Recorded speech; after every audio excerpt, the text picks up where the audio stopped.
9.5 out of 10. If you're curious how I feel about the movie in totality and if it was good or not, guess what? It was spectacular, spectacular Spider-Man. It was amazing. One might even say friendly and neighborhoodly, if you know what I mean. As a child, everybody has a choice choosing between one of two favorite superheroes, either Batman or Spider-Man. Nobody has Superman as their favorite unless they really want Superman to be Goku. I'm not really sure how people have Superman as a favorite. You don't really see him go through intense tragedy because he's just too strong. Batman, Spider-Man, those are the top two. Now, most people, if they're broody and dark and they shopped at Hot Topic, then they're gonna choose Batman. If you're me, it's Spider-Man. Period. Does that influence my thoughts on the movie that Spider-Man is my favorite? Obviously. Obviously, it influences my thoughts on the movie. What do you think? This is going to be a fair, honest, unbiased review? You came for me. A little bit of a warning before I begin. As you can see in the bottom there, you're looking at the screen, you're looking at the title thing, you're looking at the length of the video. Yeah, it's kind of long right now. I'm not going to lie to you. This is the spoiler-free version of the entire review. After that, I go into spoilers. There are timestamps and chaptering in the video so you don't get confused and messed up. I'll also do an on-screen warning and tell you when I'm getting into the spoiler section. With that out the way, let's get right into this review. Also, content like this is sponsored by viewers like you. If you want to consider supporting my Patreon, it's $1 a month, and there's different tiers. It keeps 2 videos a day coming every single day. And with that being said, now let's get into the spoiler-free version of the review. Kinarachnic Mint Fresh Morning is such a good movie. See, Spider-Man Brand New Day was absolutely outstanding. I loved every single second of this movie. Every frame was deeply aware of what makes Spider-Man such an endearing character. What is the beauty of Peter Parker? What is the beauty of Spider-Man more so? Well, firstly, anybody can be Spider-Man, even if you're black. But even more so, the beauty of Spider-Man has always lived inside of the tragedy. If my boy Peter Parker ain't going through the worst thing imaginable, I don't want to see him on the screen. See this guy right here? See this man right here? This man had to watch Zendaya. Tom Holland had to watch Zendaya kiss 2 men. And another thing, he used that rage and anger of her acting and having to pretend to kiss people. Oh, he used that as motivation for Peter Parker in this whole movie. Oh my goodness, it's beautiful. I need this man to suffer every single day of my life. There's an old saying amongst the Spider-Man fans. My goat will be depressed. My boy will lose his auntie. This happened in the last movie, by the way. He'll lose his dog. I don't know if he has a dog, honestly, but he will lose his dog. Lose his best friend. Also happened in the last movie. Break his arm. Have the worst headache imaginable. Get his rent raised. Don't have a job. Miss the bus. And then before he even gets his chopped cheese, he's in New York, by the way, 17 other things are going to happen all at once. And it's going to ruin his week, ruin his day, ruin his life. But you know what he's going to do? He's going to put on that mask and say, I'm still the amazing, friendly, spectacular neighborhood Spider-Man. And that's my goal. That to me is why people love Spider-Man. Despite everything, he's still him. Now, Spider-Man has arachnid DNA and he has human DNA, but also he's 100% Himalayan because he's him. I think that's why everybody loves just what he is and how amazing he is. He's not fighting universal threats all the time or power scaling. Brother is high-key city level. Just want to point out, high-key city level. He's just great. He's regular like me and you. It feels as though you could be Spider-Man. That's how good it is. This man has the indomitable human spirit, the indomitable spider spirit. His heart survives everything. I think this movie captures that endearing personality so perfectly, the nature of who he is. The world keeps throwing anvils at him, and he keeps catching them from the sky. And he catches them because letting them fall would hurt somebody else. And he can't do that because he cares about everybody around him equally. He's the neighbor that will give you sugar, maybe even brown sugar. I'm talking about you, Miles Morales. He could do that all the time. That's how beautiful Spider-Man is. That's the nature of his character. And I don't want that to change at all, even when he's going through something heartbreaking. And this movie is just such a love letter to all of that. With great power comes great responsibility. I think the responsibility of existing as a hero has a lot of weight. Responsibility is very exhausting, can isolate you from everyone you love while convincing you that the loneliness is so necessary. I'm pretty sure in moments of your life where you've had to understand, I had to let this go so that I myself can figure things out and make sure my life is good as well. I need to make sure I work 40 hours a week, maybe even do some overtime so I can support my family. I need to make sure that I isolate myself so that I can grow. I need to lock in and get things done. The grind set of what it is. And Spider-Man has to go through that. The movie constantly asks what a hero actually owes to the world. Do you isolate yourself to protect the people around you? Do you keep people close and accept the possibility that loving them may place them in danger? What is the significance of a safety net when you are the person constantly catching everyone else? Spider-Man spends so much time of his life saving people, and eventually he has to confront whether he is willing to save himself. The question is so powerful throughout the entire movie. That's basically what it's asking, and it gives everything this powerful emotional tension throughout the entire thing. There's a scene where Peter just sits in silence, just stares at nothing, and it's amazing. It's just sitting in silence. I love that. It's so powerful. There's no monologue talking about his internal struggle, about how he feels. He's just sitting there. Tom Holland just be given just emotional range just by being British. That's just by being British. A big aspect of this movie is change. That's basically the entire movie. Life changes without anyone telling you. Every single time life changes for me, I don't know what's about to happen. I don't know what's going on. People enter your world, leave your world, grow away from you, disappoint you, support you, and occasionally become the exact person you needed during your darkest moment.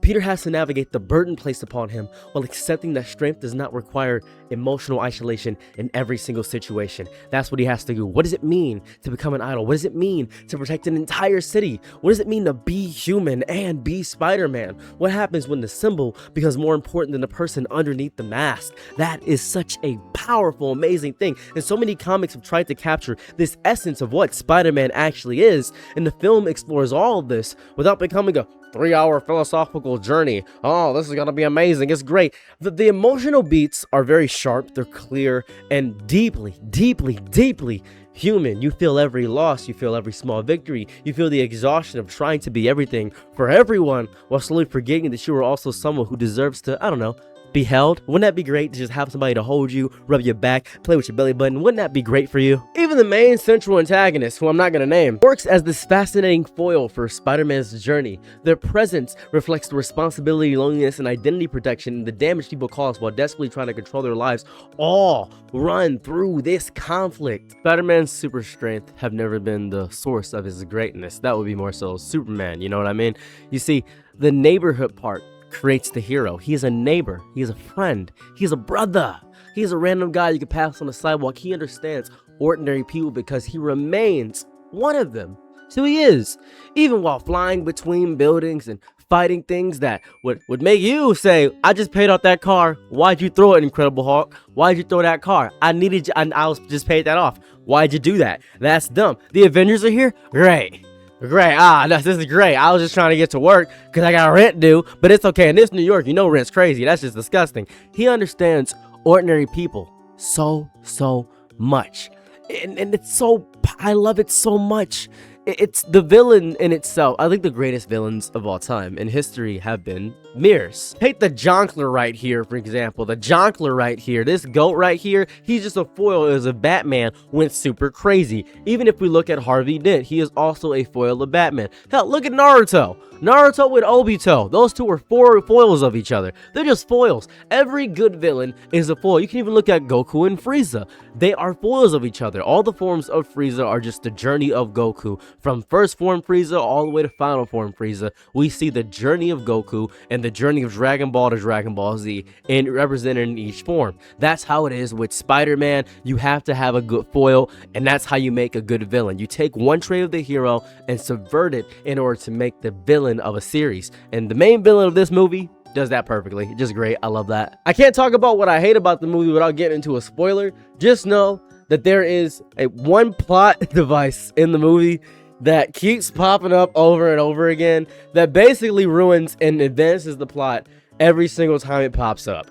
That's it. That's just what it is. It's not even something metaphysical. It's a literal physical item that pops up every time. I'll talk about it in the spoiler part, but man, that pissed me off. I will admit that specifically pissed me off. Almost forgot to talk about the action. The action's really good. The action's great. But like, it's still a movie at the end of the day. I gotta talk about the web swinging. That looked good. The different POVs, the shot effects were incredible. The larger sequences were wild, over the top Spider-Man energy. We get glimpses of the Rogue Gallery as well. I'm not gonna specifically say which members of the Rogue Gallery, because I want you to be shocked like I was shocked. And the movie just came out. Don't want to do that. Everything has room to breathe, right? Because it's a long, it's 2 hours and 30 minutes of movie. And when the movie was over, I was like, that's it? That's it? You kidding me? That's stupid. I know there's also a lot of flashbacks. There's very Demon Slayer in aspect, but the flashbacks don't really overstay. They pop up, boom, flashback, out of here. That's good. I like that. That was nice. That was nice. Also, Spider-Man is a jokey kind of person. I feel as though they could have upped the jokes. I personally feel like Spider-Man should have a bit more jokes with how he does it, his quips and things of that. It's more sarcastic, right? Spider-Man's a bit more sarcastic than the average hero is how I feel about how Spider-Man should operate. That's what it is. And I think he's more humorous in this movie, or at least less humorous in this movie, because he's going through such a horrifying event in his life where he has to learn to be himself. I could have stayed inside the theater for another hour. My favorite moments were honestly the non-action scenes. I love watching these people talk, connect, struggle, and slowly accept one another. Throughout the movie, Peter is learning how to accept himself while allowing the people around him into his life. Anyone can wear the mask. I can wear the mask. Anyone can be Spider-Man. This movie understands why that message matters while still giving Peter Parker the resolve, compassion, and humor and emotional strength that makes him my GOAT. Brand New Day reminded me why Spider-Man means so much to people and to me specifically. It is deeply a love letter. I love this movie with my entire heart. It is really good. It reminded me that heroism is not about being unbreakable. Heroism is about getting broken and still showing up and fighting. Heroism is about failing and still reaching for the next web and flying through the city and fighting villains. That's what it is to be a person regularly, even if the demons are yourself. And that's why it's so important to have foils, by the way, because you're fighting the demons within yourself. So when you fight the demons within yourself, that is you're fighting yourself. It's conquering yourself. That's why heroes are so emotional. You may not even realize it. It's subconscious. You may even emotionally know inside your heart that a villain is actually the hero just subverted. That's just what it is. This is the Spider-Man I will always love. So movie was great, 9.5 out of 10. And that's the end of the spoiler-free part, because it's hard to talk about this movie without actually getting into spoilers. Okay, guys, I'm warning you. This is the spoiler part now. This is spoiler part where we're doing spoilers, so just, you got the warning. We're talking spoiler. I'm immediately just going to talk about spoilers. Just ready? Ready? Okay, let's get into it. When Peter Parker started having those arachnid DNA issues, I thought we were getting Sick to Orange Spider-Man. I thought we were getting Ben Reilly subplots. That's what I assumed we were getting. I thought we were getting a journey of self-discovery. I thought we were getting spider clones. That's what I thought. Just assumed we were getting that. Don't know why I thought that. I was fully prepared for this man to start growing extra limbs in the middle of New York. Then the movie reveals that the body is malfunctioning from stress and grief and loneliness and the emotional damage of living without some girls in your life. God, you don't have Zendaya? Oh, Zendaya's gone. Oh, Ned, that's my gold big tubby boy. I lost Ned. Oh, I lost Ned. Brother's hormones are completely out of control. Peter's body is physically reacting to everything he refuses to confront emotionally, and the movie takes his depression and turns it into this monstrous amygdala. What did I say? Amygdala. Amalgamation, chimera beast. And this man is mutating from heartbreak. And I have mutated from heartbreak many times in my life, so I fully understand what he's like. It will turn you into a monster. Spider-Man's sitting inside this shop buying flowers for his MJ, and well, for his MJ is crazy. He's buying flowers for his Aunt May, and then he sees Ned, and he's been watching Ned through Instagram Reels, just being depressed and naturally sad the entire time. Man, that used to be my goat. He just went through his entire college semester, and I don't even get to see him. That's the worst feeling on earth. And then MJ has a whole new boyfriend. He's watching MJ through the curtains, in the chair, in the corner, just watching with his phallic member hard. Just, yeah, I hate this. It's emotional torture. This man is getting live cucked, and it's crazy. MJ doesn't know him anymore. He made that will. He made that wish. He made that will. He made that wish. Will Smith is watching August Alsina smash Jada Pinkett Smith It's crazy. Ned is what he's what Ned is watching. Ned's declassified school survival guide. Peter is just sabotaging himself purely to keep the pain alive, because the pain is just like proof to him that he actually had those relationships that he remembers. If he lets go of this pain, he lets go of the last thread connecting him to the people he loves the most. And the movie understands that grief is not just sadness, it's just longing. Deep longing for something you once had. It's like when you lose an ex that had the greatest toppy of all time. You just really want that, don't you? Man. And for people who are stuck on their ex, by the way, it's more than likely not the person you're missing. It's more so these small moments because they emotionally neglected you the entire relationship in order to more so wean you onto the one thing. Oh, a coitus and intercourse with my partner was so amazing. No, it's the only time he physically touched you or she physically touched you, and you covet that because you only value that out of that person and everything else was really bad. Try to write down a list of negative things in your life and what happened with your ex in order to not go back to them. Anyways, back to Spider-Man. Don't know why I'm giving relationship advice. That was a little bit goofy, wasn't it? Just gonna gush about Frank Castle real fast. He is the greatest thing in this entire movie. Whoever's the actor for Frank Castle perfectly captured the Punisher. Oh my god, the chemistry between Peter Parker and just the Punisher is perfect. Oh my god. See, Frank does not hide who he is. We literally call him Frank Castle. Like, he is one of the first superhero names, anti-hero names, that I learned besides Wade Wilson, who is actually just Slade Wilson. I didn't really know that. It's just Slade Wilson this is Deathstroke. I didn't really grasp that. He is Frank Castle. He is the violence, the anger, the grief, the consequences of everything he became. That is who he is. Peter hides behind Spider-Man. He hides behind the jokes, hides behind responsibility, and hides behind the belief that everyone is safer when Peter Parker disappears. The dynamic works so well because Frank thinks Peter's secrecy is weakness, while Peter believes Frank's openness has turned him into something wildly dangerous because he's accepting those bad parts and thinks he doesn't have to change. They clash constantly. Oh my god, all the time Frank and Peter are just clashing. First scene they pop into, Spider-Man literally breaks his truck, smacks him, and then Frank Castle shoots him with a shotgun full of rice just to disarm Spider-Man. It is so good, but they have to rely on each other. It's beautiful. He comes to Frank in order to protect MJ. That is what he does because MJ gets possessed by the main villain of the movie, who I'm going to spoil now. It's the Phoenix. It's the Phoenix. I was like, what, Jean Grey? What is Jean Grey doing here? What's the X-Men side plot? And it's young Phoenix too. Oh, it's young Phoenix. You can see her going on the bus at the end of the movie. I didn't even know they was going to do that. That caught me off guard. I was like, who from Spider-Man's Rogue Gallery? Nope. You get Jean Grey. You get the Phoenix. And she's Phoenix forcing her way into people's minds. Oh my god, I was so happy seeing Jean Grey. I don't even care if it makes sense. I don't care. That was awesome. Oh, that was great. Big central narrative to me is that Peter's trust in the city is actually his greatest weakness. See, he loved New York.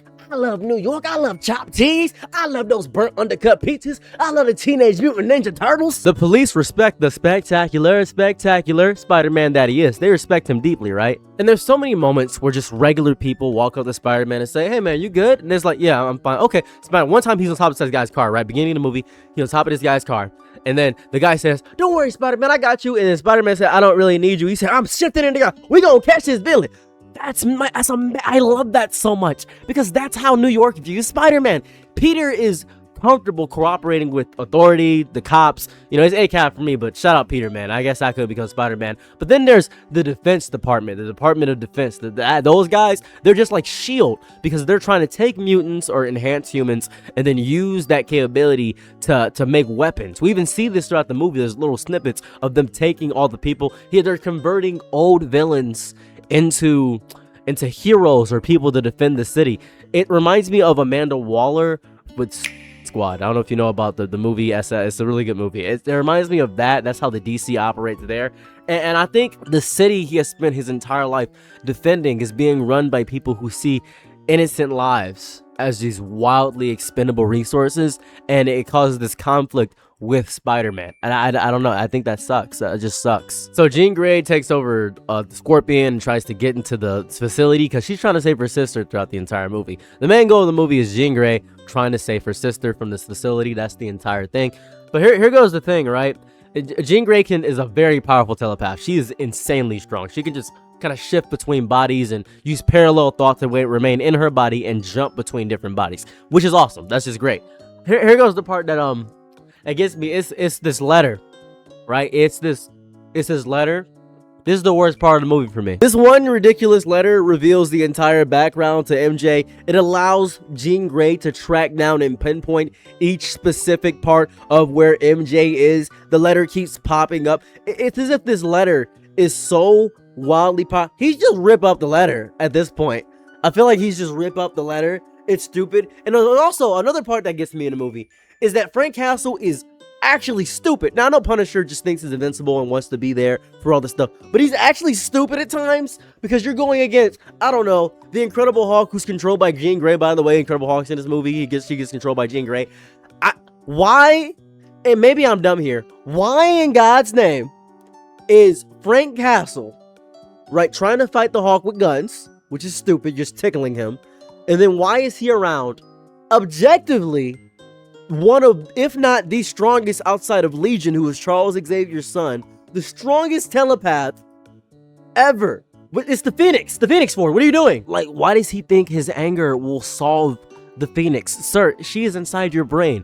For some reason, I don't know why I thought this. During the movie, I was like, oh, Frank Castle's probably so mentally broken that he's probably going to be able to fight and resist. No. The only person that can resist Jean Grey is Spider-Man because he has, I guess, spider senses and enhanced senses because he's an enhanced human. Frank Castle is basically Batman with not hiding he's Bruce Wayne. He's basically Batman. One of my favorite scenes with Frank Castle is when they're going through his house, right? And he has all these traps laid out because Spider-Man's trying to bring MJ to Frank Castle. And he has all these traps laid out to just kill anybody that tries to get next to him. That's just really fun. I like that a lot. That was just cool.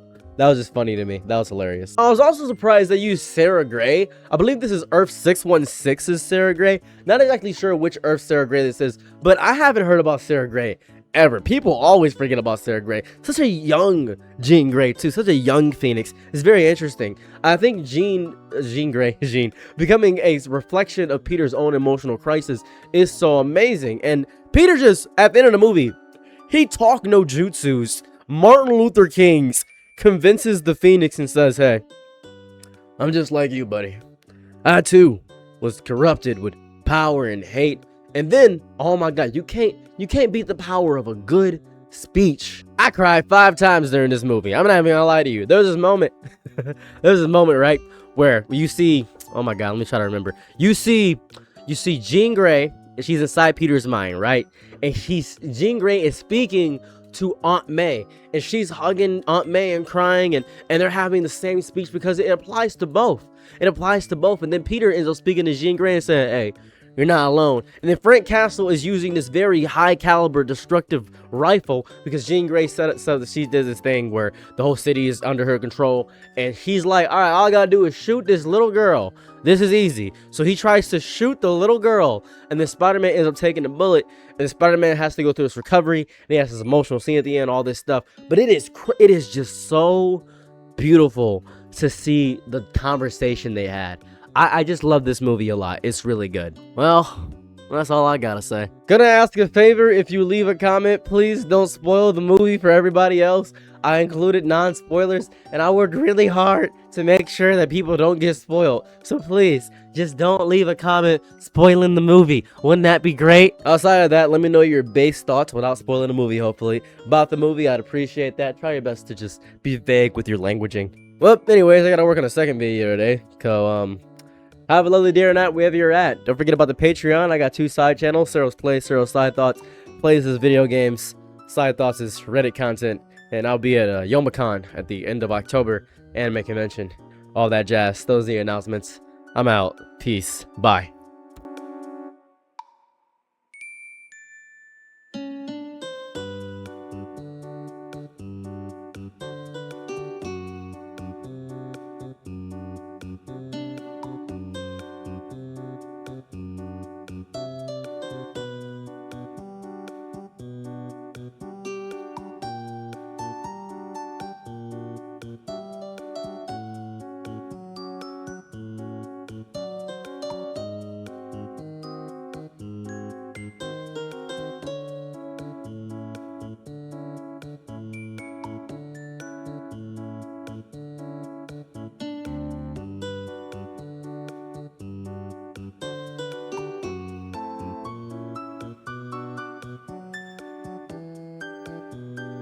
I'm your Nick at Night, be my Laura Angelo. Ooh, happy to try what you need. Your world, I love to live in it. Ooh, I love the ride when you're free.